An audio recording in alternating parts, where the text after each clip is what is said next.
Yo, I'm Matt, And I'm Joel. and we're FringeCraft. Today we're going to be reacting to a video by Corbett Report called Conspiracy Theorists Are Wrong, Even When They're Right. Hashtag Propaganda Watch.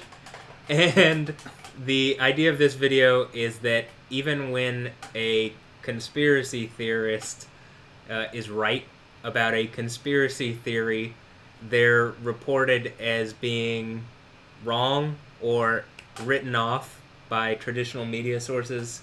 So I've seen this video, Joel hasn't. Yeah. All too common a theme, though. Yeah. I've heard of this phenomenon for sure. You can definitely see it just when you're watching the news. But if that's all for the intro, let's hop into the video here.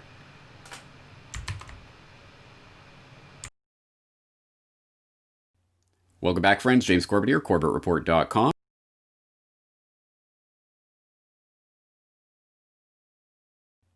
Welcome back, friends. James Corbett here, CorbettReport.com. You are tuned into Propaganda Watch, and this week on the D program, we're going to be looking at a particularly interesting doozy of a piece of propaganda. In fact, an example of a time when the propagandist's mask slips. Or perhaps that's not even the best way to put it, because I think we often think of the propagandists as people who are self-consciously lying to the public, self-consciously trying to deceive the public, because they know the truth and they are trying to peddle a lie. But in fact, that is not always the case, and we're going to look at a very specific example of that I think is very revealing about the worldview of the most effective propagandists, namely people who actually believe the lies that they are peddling. In this case, we're going to be looking specifically at Barton Gellman, who that name might ring a bell for some of you out there. He was the Washington Post reporter who was one of the three people originally entrusted with the Snowden archive, or so we are told in that snow job narrative that has been constructed over the last several years. Of course, Laura Poitras and Glenn Greenwald being the other two people. But Barton Gellman of the Washington Post was one of the sources that Snowden entrusted with that archive. And he recently wrote, well, in the last couple of months, he recently penned Dark Mirror, Edward Snowden and the American Surveillance State, where he goes into some detail about his reporting on the Snowden archive. And since I do keep up with these things, I did read the book. And there was one very short passage that, if you had blinked, you would miss it, that I found exceptionally revealing. It comes in basically the middle of the book, where he's writing, "The first time I heard the term first fruits, a confidential source told me to search for it on the internet. All I turned up were ravings on blogs about spooky plots. The Bush administration, according to these accounts, had an off-the-book spying program akin to the work of the former East German Stasi. First Fruits allegedly listened in on journalists, political dissenters, members of Congress, and other threats to the globalist order. In some versions of the story, the program marked its victims for arrest or assassination. Even the respectable left-wing opinion site Daily Costs included an overheated tale about First Fruits in its unmoderated community section. As best I could tell, these stories all traced back to a series of posts by a man named Wayne Madsen, who has aptly been described as a paranoid conspiracy theorist in the tradition of Alex Jones, on whose radio show he often appears. After reporting that foreign intelligence services had proof that Barack Obama's birth certificate was a forgery, Madsen did a follow-up story that Obama White House wants Wayne Madsen killed. I did a little bit of reading in these fever swamps, and concluded that First Fruits was a crank's dark fantasy." So, okay, let's... So, personally, I've never heard of first fruits, but I can imagine that experience of, like, when you come across a conspiracy forum and you see, like, reptilians, ancient alien. I mean, even that is just, like, off-putting, right? When it's, like, the belief system of some of the stuff these people are posting just as if it's regular conversation, compared to you heard from a mainstream source to go to this place. Yeah.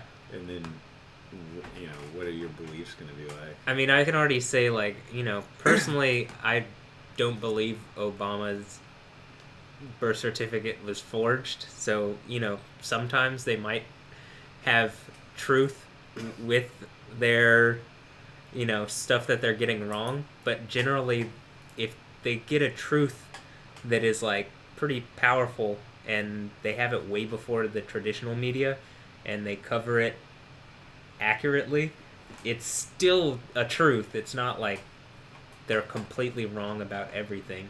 So that's personally what I feel about it. Yeah, and it's, I mean, he might say, like, Obama's birth certificate is fake or whatever, but a better presentation would be like, here's evidence on, Well, that's what they're saying, is that they had evidence that foreign intelligence agencies, I guess, like well, MI6. that sounds like a rumor. I mean, Yeah, if and they then have the evidence, and then they should saying just that present they're it. yeah, and then saying that they want him dead because he's released that information. But so he has that on one hand, and then on the other hand, he has what appears to be like legitimate information on a real program that nobody's ever heard of before. And so I think it's like with everything, especially when you're looking at conspiracy stuff, be skeptical, but realize there can be truth in it, and like the truth can be more accurate a representation of reality than the average and news cycle, or what you'd see in the regular news. News cycles are just awful. Like they have no predictive validity. They don't tell you they don't even try to figure out real motivations for anything. They strawman everyone. Well, they want ratings. Yeah, it is entertaining. I mean, there's always entertaining tidbits that come out of it. So I don't know. Okay, so let's see where this guy goes after he's delved into conspiracy world. All right. Let's take a moment to detail what we so far know about this First Fruits program from Barton Gellman himself. Some source told him to look it up. He found this crazy conspiracy theorist with these crazy tales about the NSA spying on journalists, and he concluded this was all some crank's fantasy. Nothing to see here, folks. And he doesn't mention, but that original report of Wayne Madsen was from 2005. So fast forward nearly a decade, and suddenly Barton Gellman is going through the Snowden archives, and what does he find? As he continues, "Then came the day I found my name in the Snowden archive. Once again, the journalism gods reminded me that grains of truth turn up in the least likely places. 16 documents, including the one that talked about me, named First Fruits as a counterintelligence database that tracked unauthorized disclosures in the news media. Madsen's blog posts were full of outlandish accusations. For instance, that the NSA relied on First Fruits for plugging any leaks of classified or other information that points to U.S. government's involvement with the terrorist attacks on September 11, 2001. Even so, the blogger knew 3 things that no one had reported publicly before. The NSA did have a database called First Fruits. It focused on press leaks, and it fell under the rubric of a denial and deception D&D unit within the NSA's Signals Intelligence Directorate.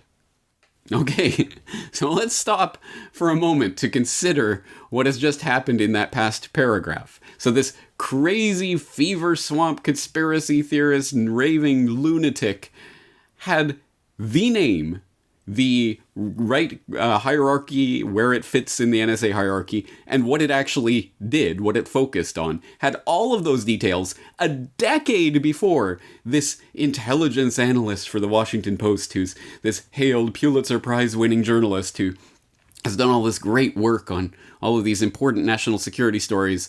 He scooped this Washington Post journalist by a decade. And how does Barton Gellman react to this? He at least mentions Wayne Madsen by name. I think that's a really interesting point, that this conspiracy theorist, conspiracy theorist had the correct information, the details even specifically, and a narrative contextualizing those details a decade before a Pulitzer Prize-winning journalist.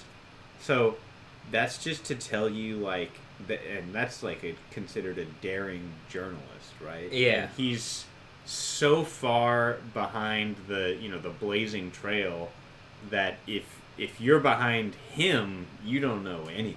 Yeah. You're when you're comparing yourself to the movers and shakers in the world, they know about these types of programs. And the way he writes it off too is like, I'm reminded that the journalism gods sometimes hide tidbits of truth in the swamp or whatever, and it's like he had the whole of this organization like within the NSA and what they do. Like he had three crucial elements of it, which likely meant he had more than just that. I mean, we don't know even that the Snowden archives like are all the records of what was going on. It was just what was written down and like put it into this database. But it's Yeah. there could be more that is unspoken because you don't write certain things down when you're intelligence. That's true. That's true. And like another thing I'm thinking about is like, it's almost like two different minds, like the different ways of thinking in conspiracy world where there's lots of untruth, and you're entertaining tons of beliefs, but you're kind of wading through to find what's true and like what makes sense. Whereas in Pulitzer Prize winning world, you're only concerned about like a solid, totally coherent proof that's bulletproof, and like you won't entertain, you won't write a story about something you don't have, the total inner workings of, or like a document, or some smoking gun. Exactly. And remember, he only has this smoking gun because he's one of the three, I suppose, chosen by Snowden. Yeah. So it's like Snowden is the reason that he has all this information to begin with, which I find it interesting that Snowden's kind of come back up recently as like possibly being pardoned, which is, I think, would be, in my opinion, what he did was like his duty as an American. Like, if the American government is doing illegal things, which that's what they've recently ruled in a court of law, is that the programs that Snowden released information on were in fact illegal. Oh yeah. And not only that, that they didn't find any information that led to the capture of terrorists. They didn't find that critical information that couldn't be found anywhere else through the collection of this data. So it was basically useless to begin with, but it was such an egregious like violation of everyone in America's civil liberties that it's like no, it's just like the paranoia of the government. That's Yeah. what it is. And it's not healthy. it's paranoia of a few people in the government, and it's like they're willing to do things that are against what the country stands for to like maintain security, which is all the stuff that's done in foreign countries that we as a country rag on as being like against the people. That's usually done in the name of security too. Yeah, I mean, You see in Venezuela and in Hong Kong, all the protests that were going on, and like our government is saying like we support the protesters and stuff, and it's like, well, you're doing similar things that you shouldn't be too. That it's like they could easily just point to what you're doing and say, well, you're doing this to your own people and you shouldn't be. I'll say this much: if it is truly in the interest of the American people to have this sort of like spy net, or whatever you want to describe it as, Panopticon. the panopticon, yeah, that's a good word for it, then it should at least be public and something that there's discourse around. Because I mean, I can see the argument of how it's for and opposed to the our interests, right? Like, if I think that I really trust them and I really think what they're doing is what they're saying, like, and I'm totally naive. I mean, the thing is, they have so much chance to run away with this power. I think that's kind of the biggest problem. Well, yeah, and I think that the response to that is they didn't find any information that they couldn't have found other ways, that they didn't find other ways. So if they did find information, it was information that they already had from other sources. So it wasn't unique information that led to some kind of I don't know. arrest. I mean, they might say that, but they might also do that like clean delivery, like laundering of information, where they anonymously leak it and then they find it on a blog post, and now the source is the blog post, when in reality it's Well, I despite think that. when they were doing enhanced interrogation of spies, um, I mean, I say spies, of like radicalized Islamic terrorists, they found information through these methods, but all the information that they found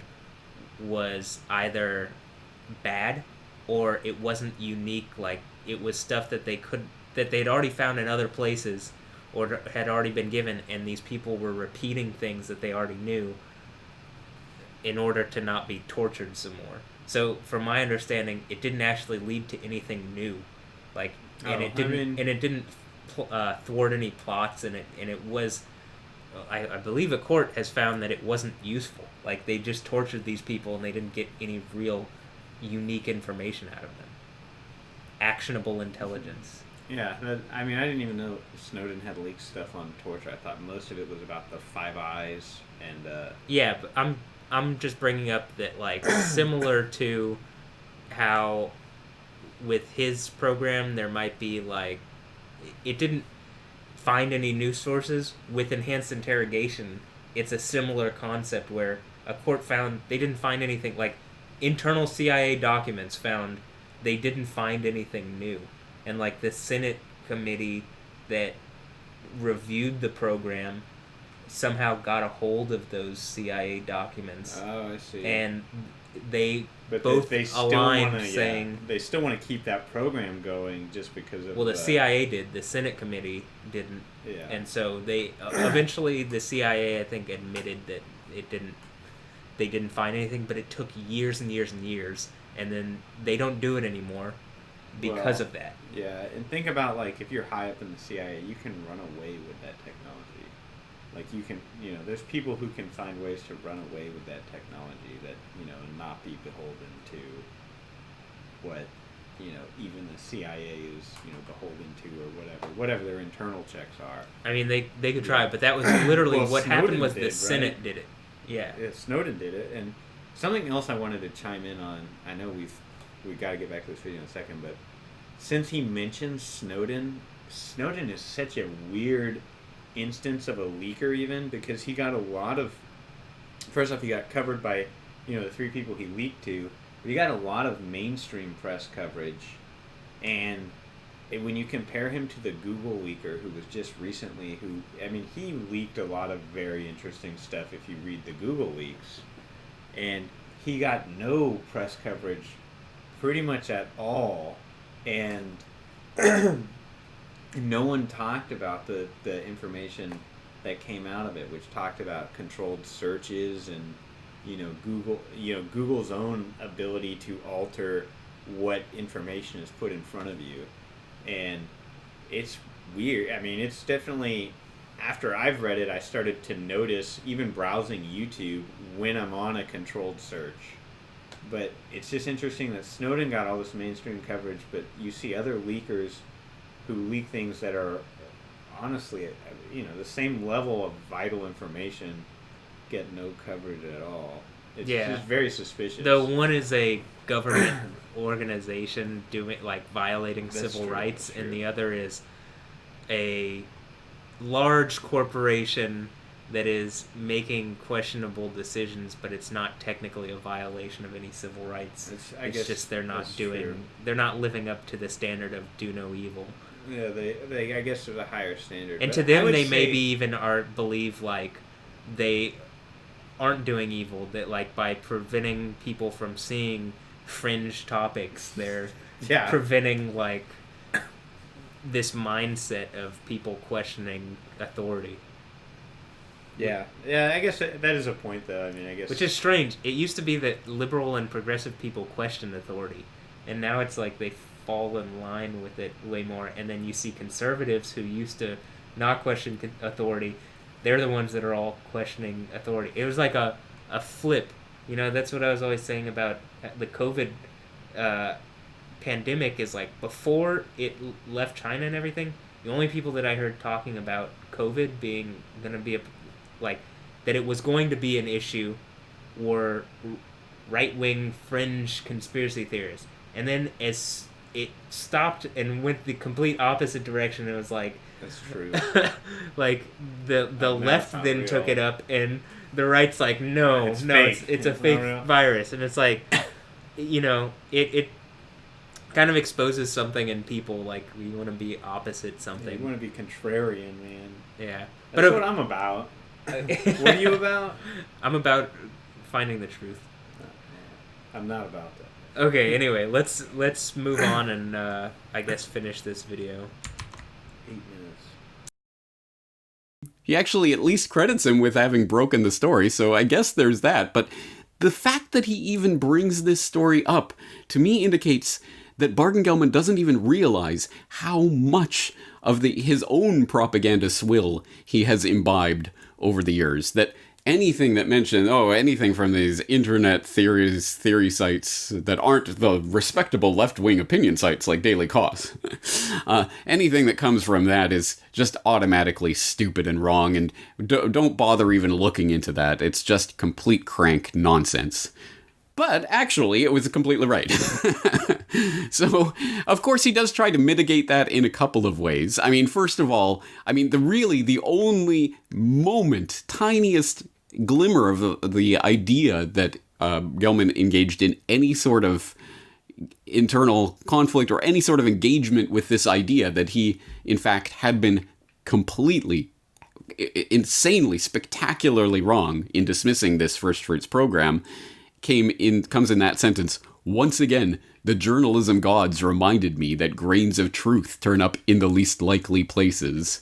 Which is a nice way of waving your hand over it. Oh, well, look, here's some grains of truth about this massive program that, I completely dismissed because it didn't come from the right person speaking in the right way.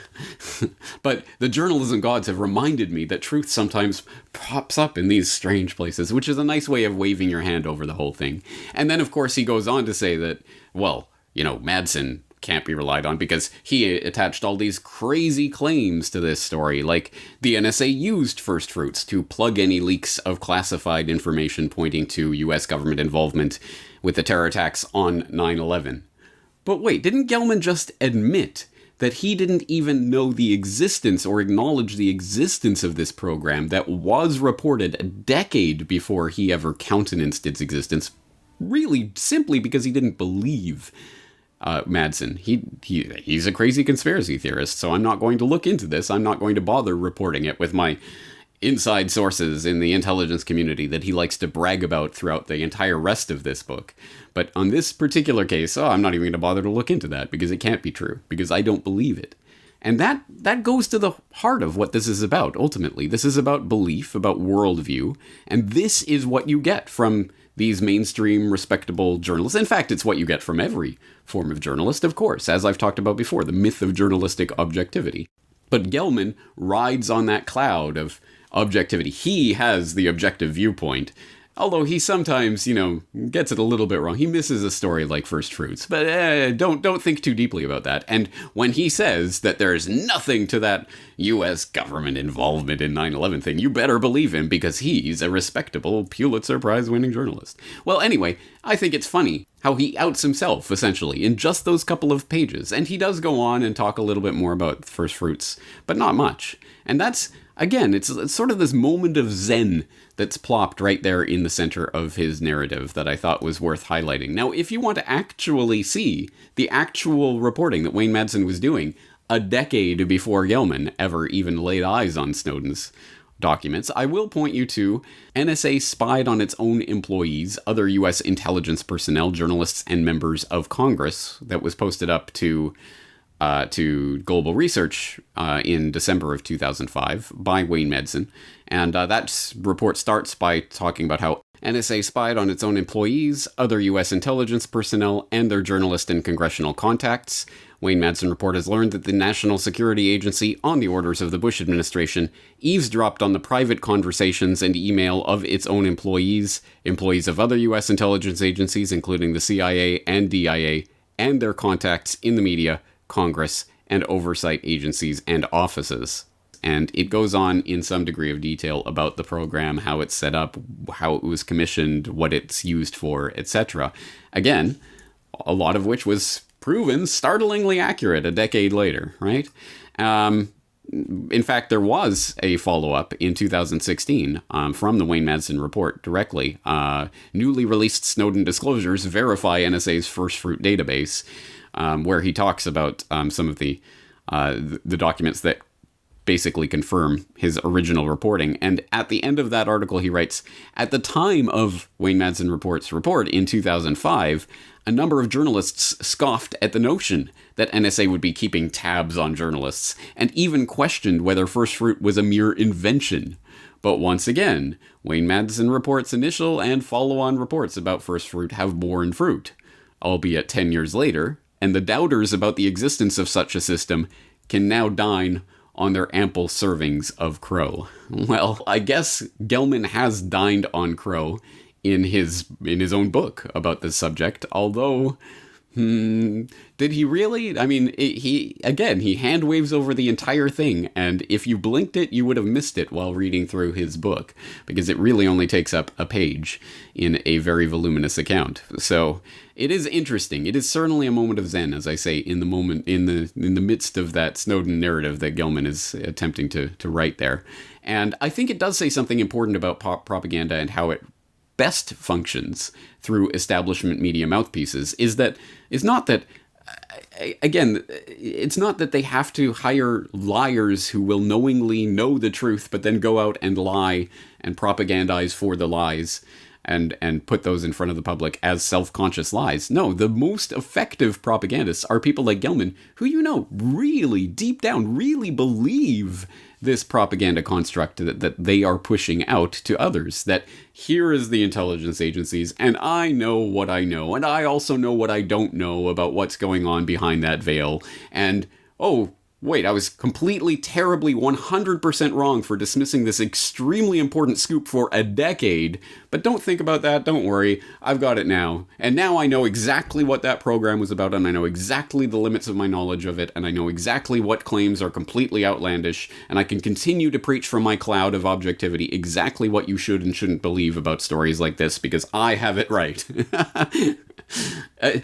He genuinely believes that. He's not trying to sell to anyone on it. He wouldn't have put it in his book if he didn't genuinely believe it. He still is expecting people to read through that passage and go, oh yeah, that Wayne Madsen guy sounds like a conspiracy crank, but this Gelman guy sounds really good. It doesn't come across that way to me, and I imagine anyone else who's actually reading this book with open eyes, they see that Gelman has just admitted his own ignorance, his own astounding ignorance, on an extremely important matter that directly pertained to him personally, by name. And yet he still glosses over it. Again, I think this is an interesting moment of insight into how the propagandists function at that level. They are not all necessarily bought and paid for in the sense that they know that they are crafting lies. I think they genuinely believe the lies, and that makes them the most effective people for putting this propaganda narrative out there. Anyway, other than that, I really don't particularly recommend Dark Mirror unless you are exceptionally interested in every detail of the snow job story, at least the official account of it, for whatever that's worth. But I thought that particular moment was worth highlighting. And I think it tells us something interesting about propaganda and the way it functions. On that note, that's going to do it for today. James Corbett, CorbettReport.com.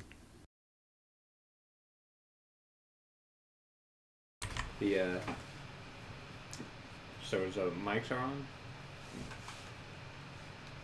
Or it is? Okay, I was gonna say. So first off, I don't like how he kind of drilled in how ignorant Gelman is, because I do think a lot of people carry that mindset, and like you don't have to patronize them, like to that degree. I actually don't think it's like productive. But what he's saying is to me it seems true that Gelman kind of believes that, things can't be true until the proof is there. He's not looking at conjectures, and he's not necessarily, blazing through plausible arguments and then coming up with proof. He's waiting for proofs to be presented to him. He's not looking on godlike productions for the next theory. He's like waiting for someone to drop off physical evidence of an actual verifiable program that, there's a hierarchy behind it. Whether the theory is true or not, to him, he's looking for, like, hard evidence. But I thought that his use of, like, satire was cutting, and it's like, it is pretty clear that Gelman has this air of superiority, even though he was clearly wrong. Yeah, that's true. Like, he's like, oh, the journalism gods. Like, he's saying how he waved his hand over it. Like, the journalism gods once again point out that even these cranks can have a bit of truth in them.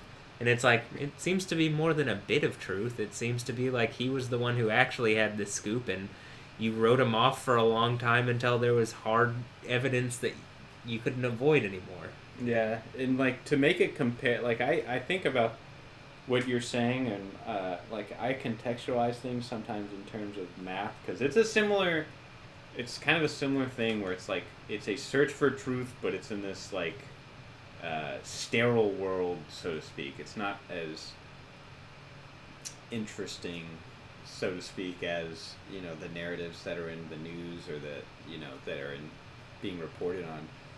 But it's kind of like conspiracy theorists, like, what is his name? Weldman? The guy from InfoWars that they were talking about that had the break on First Fruits. What was his name? In Wayne Madsen? Oh, Wayne Madsen, yeah. So he's kind of like a real mathematician, so to speak. He's making conjectures. He's evaluating, the narratives to find something plausible, and then presenting the proof, freshly, and the proof stands on its own, but it hasn't been reported by the media. So therefore, like, some people won't evaluate it, some people will, but it's only going to be people that are deeply interested that are going to report, because it's a conjecture until you see the proof. Well, it's like highly theoretical versus like...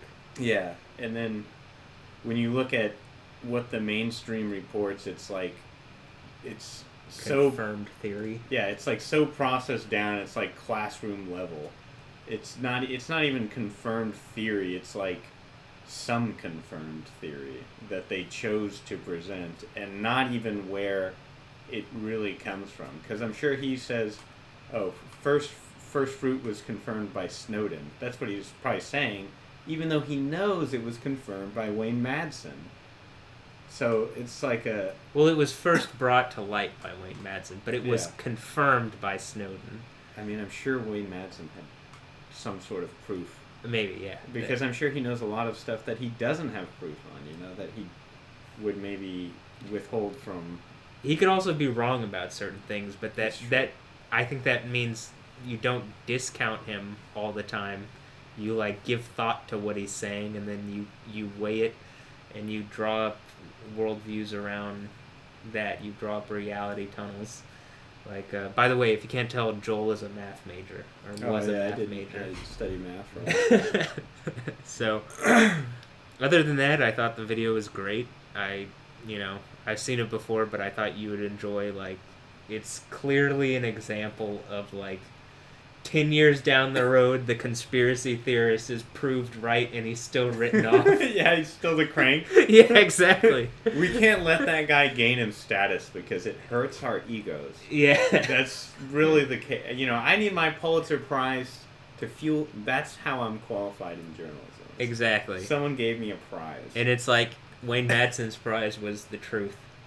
Yeah, I think... So this video, just speaking on its merit, pretty well done. I like that it's a very concise, like the story he told is very short. It's one page out of a book, or like 2 pages, whatever. But it's